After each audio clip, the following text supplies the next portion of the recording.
que vai dar agora? Corredor da fome aqui.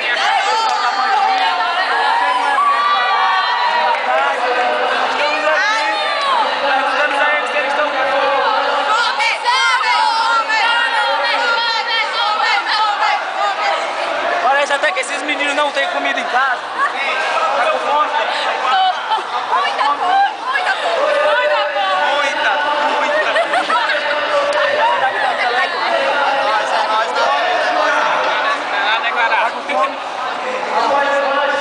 O pessoal do Parque São Vicente está arrumando a cadeira. Um abençoado jovem.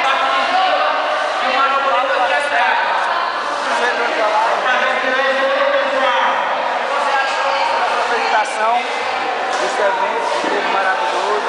O que você achou? Muito massa. Gostou? O que você acha que vai dar gente aqui hoje à noite? Pois então, obrigado pela participação na nossa TV. Bom dia. Né? Deus abençoe e a paz do Senhor.